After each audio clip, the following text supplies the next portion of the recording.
guys, it's Taryn from Flex Fitness, and we're going to compare protein bars today, and we're going to talk about how to read a nutrition label in doing this. So I have a popular RX bar, and I actually have Jill and I's favorite bar. It's a Kirkland protein bar. So we're going to start with the RX bar, all right? So it claims to be a protein bar, although it has 12 grams of protein, okay? So its total calories is 210. And what the nutrition label tells you is that it's gonna break it down into fats, carbs, and protein. We know those are your macronutrients, and we're gonna break down into each of those so you guys know where your calories are coming from. So let's start with fats. In this RX bar, there's 9 grams of total fat, and that's usually broken down into saturated and unsaturated fat. You really want to limit your saturated fats. These are super processed and unhealthy for your body. You don't want them. So the lower, the better. Honestly, anything like 2 grams and below, it's good. 0 is the best. So when talking about fats and calories, we need to remember that 1 gram of fat equals 9 calories. So a gram of fat is super caloric in comparison to the other macronutrients. So a lot of these calories, since it's 9 grams of fat, it's gonna come from fat, all right? There's only 2 grams of saturated fat, so I'm not overly concerned about that. And then trans fat. Trans is a huge no-no. You don't want a single gram of trans fat. If there's ever trans fat in something that you're eating, no, huge no, okay?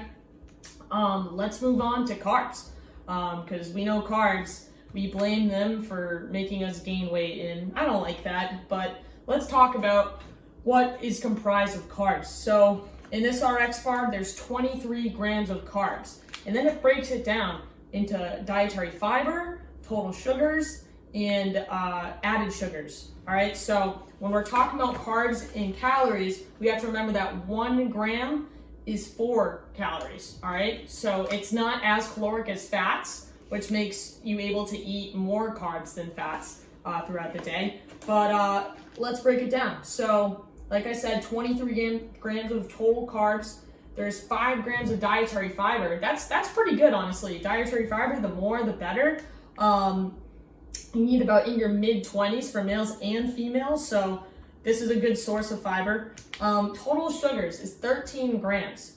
Now, that being said, these are all natural sugars, because when it says 0 grams of added sugar, that means it's not being processed with extra sugar. So the sugars that are comprised of the carbs, they're going to be natural sugars. So the ingredients that is required to make this bar, in probably from the 2 dates that are in here. So it's fine, it's okay, but just keep in mind that we want to limit total sugar as much as we can. All right, but it's a good thing that there's 0 added grams of sugar. All right, moving on to protein. So when we're talking about protein, it's the same as carbs, because 1 gram of protein is 4 calories. So again, you can eat more protein and carbs than you can fats because they're less caloric overall. So this product, RX bar, has 12 grams of protein. So I wouldn't exactly say this is a protein bar, because when we're talking a protein bar, you gotta have a lot of protein, and this just doesn't cut it. So when we're talking about it, it's fine, but don't count on this for your protein source, okay? So let's move on. Let's move on to my favorite bar, the Kirkland protein bar. Why do I like this? I just like its overall macro content better. So when compared to the RX bar, it's 190 calories, all right? So it's less than the RX bar. And when we break it down into fats, it's 6 grams and compared to 9 grams. There's only 2.5 grams of saturated fat, so I'm cool with it. There's 0 grams of trans fat. I'm really cool with that. And we know that a ton of the calories aren't coming from fat, so that's awesome. And then we're gonna move on to carbs, all right? So there's 22 grams of carbs, pretty similar to the RX bar. So I'm not really caught off guard there. Dietary fiber is 10 grams, all right? So it's already more than the RX bar. I love that.